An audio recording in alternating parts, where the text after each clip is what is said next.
you also can't lead people to where you've never been. That. So how am I going to go show you how to go grow a business, make X amount of money, go make this business for your family if I've never done it? Like that. Come on now. Let's be so real. When you live in gratitude, everything changes. Your energy shifts, your perspective expands, your heart opens, your Hey, welcome to the Lopez Collective. My name is Caleb Lopez. And I'm Sarah Lopez. And we're so glad you're here. This is a space built for people who are done living by someone else's script. People who are ready to lead their families well, build their businesses, and live a life that's rooted in faith. Every episode, we're going to get real with you guys about leadership, about marriage, about raising athletes with character, and what it looks like to live life by design. We're not here to be perfect.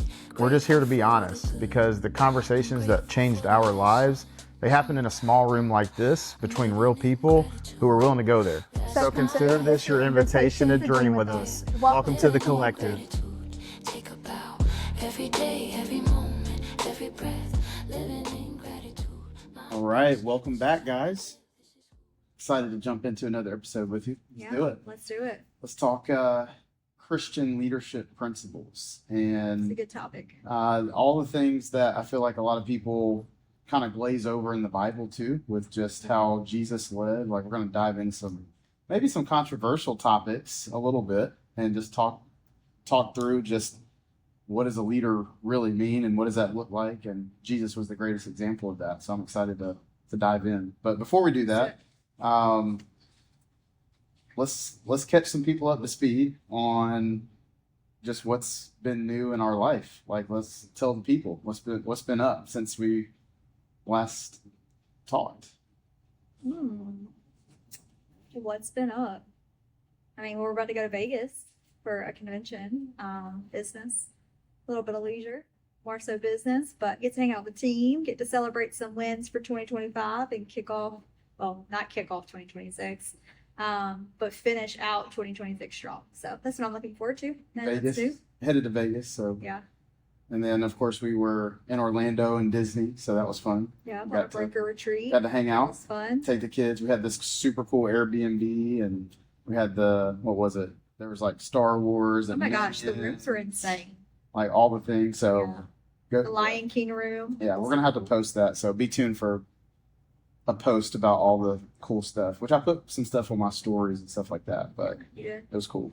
But yeah, I'm excited to talk through some leadership Let's do it. stuff. One of my and favorite let's topics. let's dive in. I mean, you've always been obsessed with like John Maxwell and like leadership books and audios and podcasts and just how to be a Christian leader. But it starts at the home, of course, being a leader to our kids and our family and things like that. But yeah, let's talk about the first topic of just leadership. I know there's 21 laws of leadership and there's all these different things.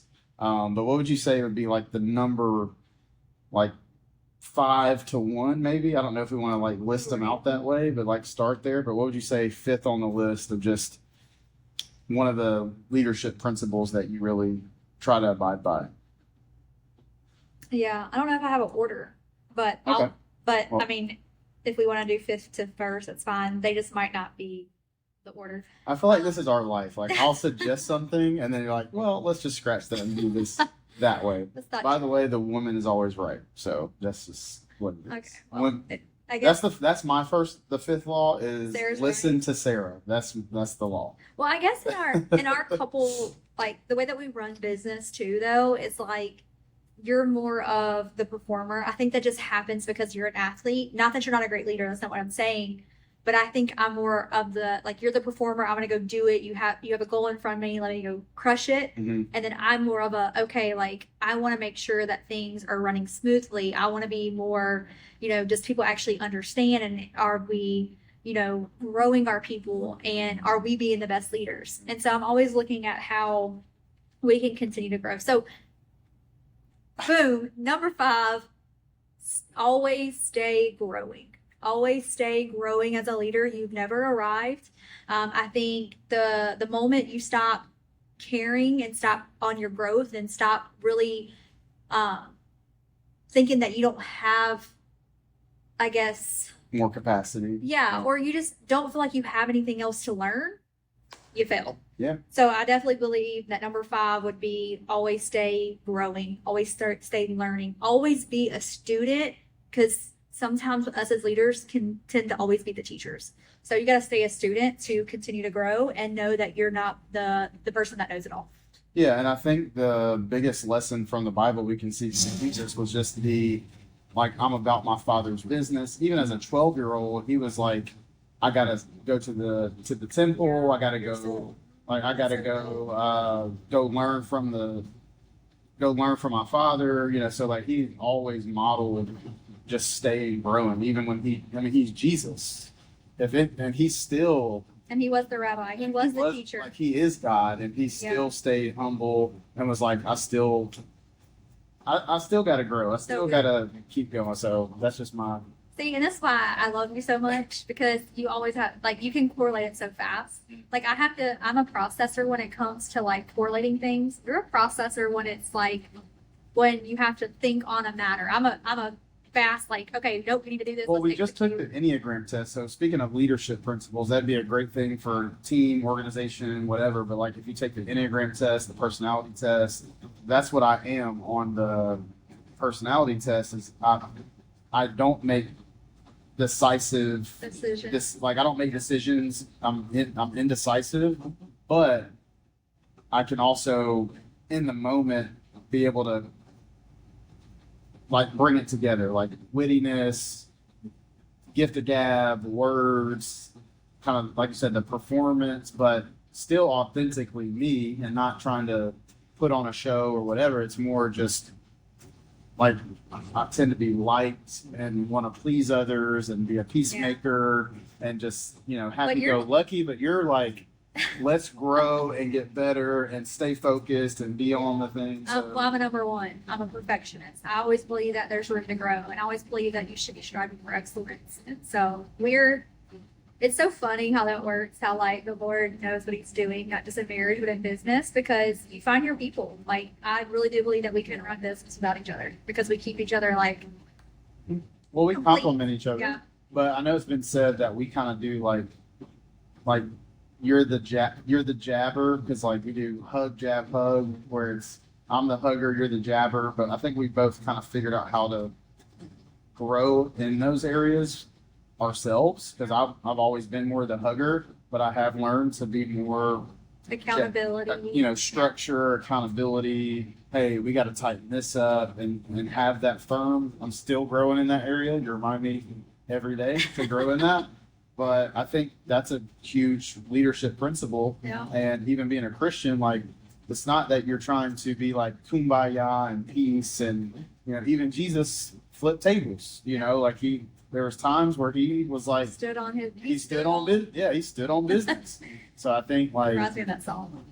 Oh yeah, we stand on this. Forrest Frank. Shout out Forrest Frank. See? That's what we always listen to. But yeah, Like 9 to 5, I stand on business. yeah, we stand on business. But he did that. He was like, So true. but they were kind of doing business that's probably not a good correlation. They were doing business in the temple and at the church and all that. But he stuff. stood on his But, word, is what you're the trying word. to get to. He stood on what? And what was right. Yeah. And same thing, like when people tell us, and I can attest that you've done an amazing job of growing in that area, because when people tell us this is what I want, or, this is what I'm striving for, somebody has to hold them accountable. Like, otherwise, we're people. We love to be lazy. We love to play it safe. Wow. We love to shrink. So, Procrastinate. and I think that's the correlation there of like, but God still calls us to be excellent and to steward things. I feel like we could do a whole episode just on growth, but we'll probably do that eventually. Okay, let's jump. Number 4. Number 4, so for me, it's got to be a do-it-first leader. Like, That's your performer. you got to do it first. You got to lead by example. I don't have the moral authority as a leader to tell someone to do something if I haven't done it. So I think just leading by example, do it first, and follow me as I follow Christ. That's how you are a do-it-first leader. It's not, hey, go be a Christian. You should say this. You should say that. You should do this. Yeah, you should do that. And then like that's hypocritical, and most people in the world, they don't like hypocrites because they say one thing but then do another. So it's like, hey, don't do this or don't say that, but you're literally not doing any of the things that you're preaching. So it's like, just practice what you preach. I feel like that's a leadership principle in itself. Just do it first, leader. Practice what you preach, because you'll have way more respect from your people that you're leading, your team, your church, your baseball team, your, you know, running a company, business, whatever. Like if you're a manager at a store, like if you got people that you're leading, you can't tell them, hey, you need to make sure you go clean up on aisle, whatever. If you're not going to go show them and you go lead, because people will follow what you do, not what you say. So I think that's probably That's a good one. my leadership principle. Well, I'll even say too, like, especially in business, and I mean, you can correlate it to anything, manager, boss. I mean, if we're going to talk business for a second, you also can't lead people to where you've never been. That So how am I going to go show you how to go grow a business, make X amount of money, go make this business for your family if I've never done it? Like that, come on now. Let's be so real. Like, just, you can't coach somebody to the level that you've never been. Let's just be honest. Yeah. And so now you can point them into somebody who has, and that's called leveraging, right. while you continue to, on your journey, Growth. do the same thing. On the fifth one, you better grow. Yeah. Grow so you can do it, and then keep doing it. So showing others and duplicate that. So, yeah. Good stuff. Yeah. Okay. All right, 3. What we got? Number 3, I would definitely say love your people. And what I mean by that is there's a time where, yes, we're bosses, we're business owners, we're leaders, and we have to hold standards, but you also have to care about your people and love them. Everybody wants to be loved differently. So finding out the way that your people genuinely feel fulfilled, what their basic human needs are, what they crave, and love them the way that they want to be loved, because that creates loyalty, and you want loyal people. And I believe if you love your people and you show them how much you care, it goes back to that saying, nobody cares about how much you know unless they know how much you care. And so I think just loving your people and genuinely treating them like family. And I think in corporate, even in business, right, we can tend to grow weary of like the day-to-day stuff, and we forget the most important, and that's the people that help us run our businesses and help us succeed in life. And it takes a team. It doesn't take, like, you only can go so far by yourself. So just remember the people around you. What do they need from you? Show up as that. Not saying that you shouldn't have standards, because I think that you can love your people and still have standards. Matter of fact, I think if you do both, they will respect you even more. Well, going back to the love chapter, I'll be the correlator or translator from scripture, just from the Christian side. But the Christian viewpoint is like, love does not envy, it doesn't boast, it's long suffering, it's patient.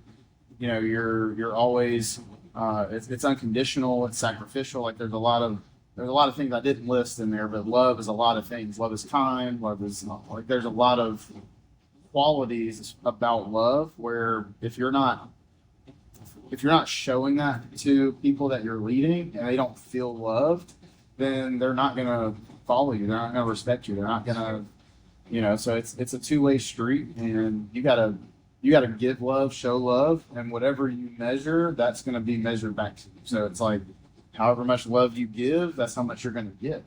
And most people think, oh, I'm in a leadership standpoint, or I'm up here. Y'all should praise me. Y'all should love me. Y'all should just respect me because I have a title or position. But you gotta earn that, and you gotta earn love. You gotta earn respect. But it's the way that you measure it and the way that you show it. And that kind of leads me into the second principle of, it may not be considered a leadership principle, but to me it is, and I live by it. It's just treat other people the way that you'd want to be treated. And that may even be the number one golden rule, but to me, that's number two, is just treat others the way you want to be treated. Like if I was in someone else's shoes, how would I want to be talked to? How would I want to be shown up for? Would I want a leader of mine to treat me in this way? And so it's always putting yourself in someone else's shoes, and that helps you not make emotional decisions or rash decisions, or I call it blowing people out of the business, where I've had my share of anger and temper and, things that I just spoke before I thought about things. And it's like, if I can really take a moment to treat people the way that I want to be treated, I feel like that has been... It's definitely the golden rule. It's the golden rule. It's probably number one, but it kind of love kind of translates into, if you really love somebody, you're going to treat them the way they want to be treated, and you're speaking the truth in love, and you're treating other people right, So, but that's a choice though. You gotta consciously. Sometimes it's hard. It's so hard because you gotta, like, what do you not? All the things you want to say, all the things you want, But then you got to remember where you were in that situation, right? Because we've all had to grow, and all develop. We didn't just step into our job one day or step into our business and we're a leader. Mm-hmm. We had to go through those same pain points, those same situations. And I have to always think about that. When we bring people into our business all the time, especially we call them newbies, right?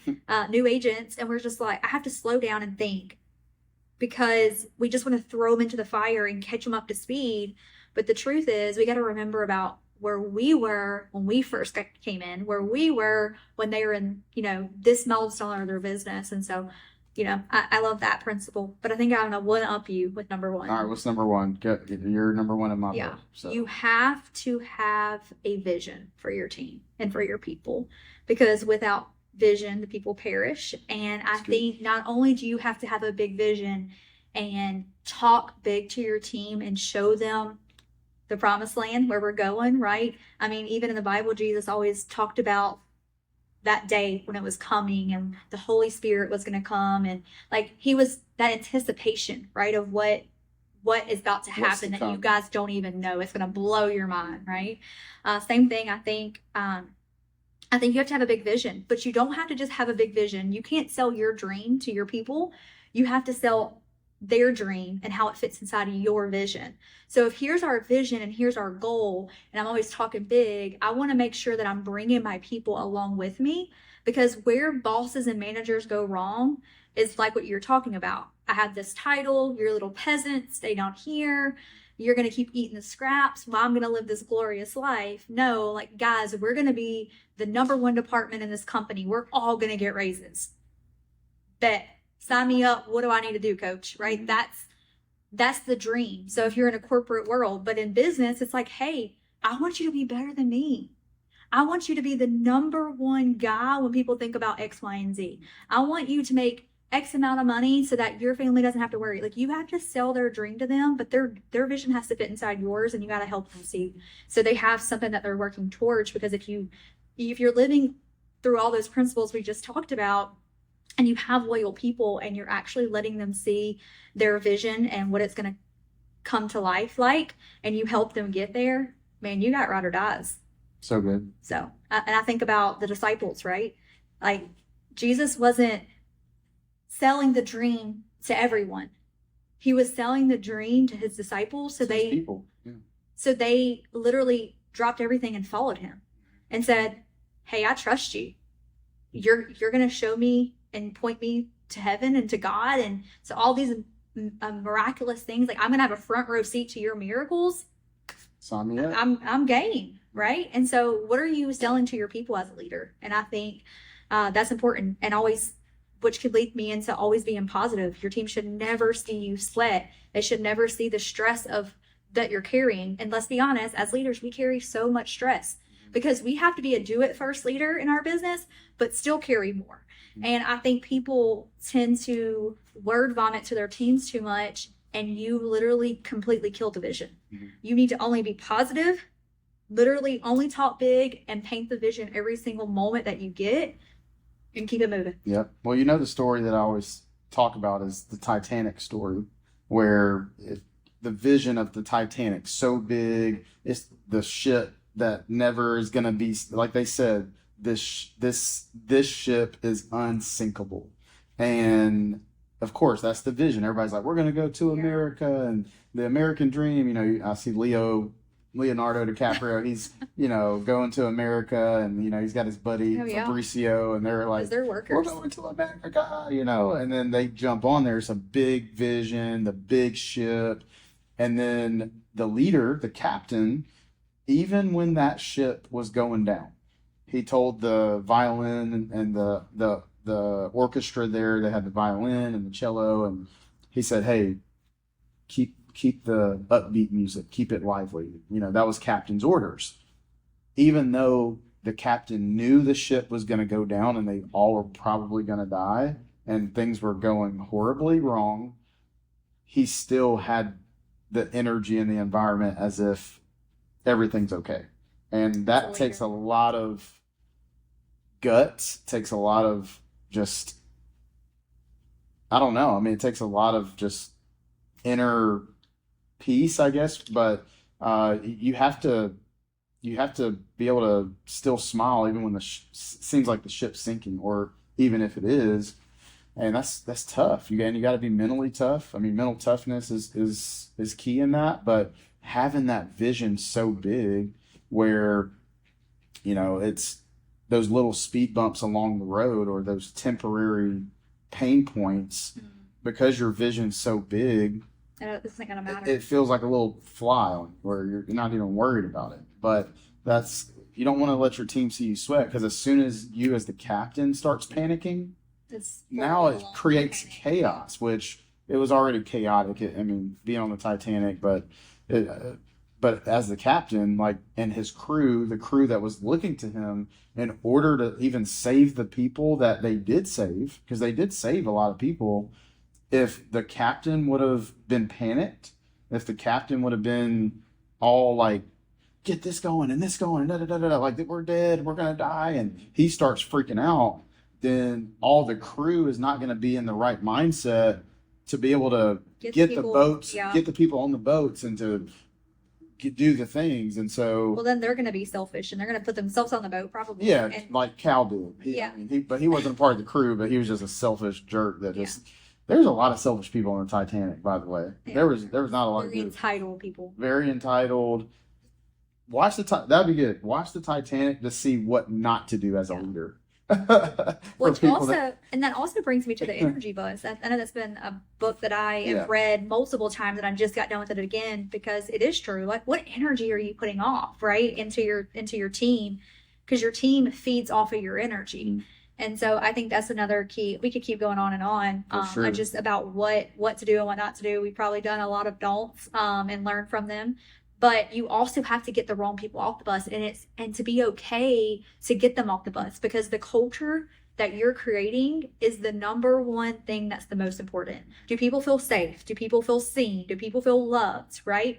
And if you have people that are sucking that energy and they're always negative and they're always just downplaying the vision, or they're always throwing jabs or creating chaos and unalignment, love you. And I think too, like, as Christians, we tend to be like, but we gotta love everybody. Don't get me wrong, I love you. Yes. But right now I have to love my people more. Yeah. And I have to protect them, because it's not just my livelihood, I'm in charge of all these people that God has given me to help lead. Mm-hmm. He asked of me, like, I have to steward my people well. And if I'm allowing negativity and someone that creates chaos, I'm doing God a disservice, is how I look at it. It's deep. Man, we could talk about so many different things on this, but yeah, all of these things, I hope you guys really got a lot out of this. I've enjoyed talking through some, just scratching the surface. Just the tip of the iceberg. There's the wittiness, but man, so many great leadership qualities. If you guys like this, man, share it with someone, like it, promote it, and we'll see you next time on the next episode. But All right. as always, Cheers to stewarding businesses and life well. I love you. Love you. Cheers.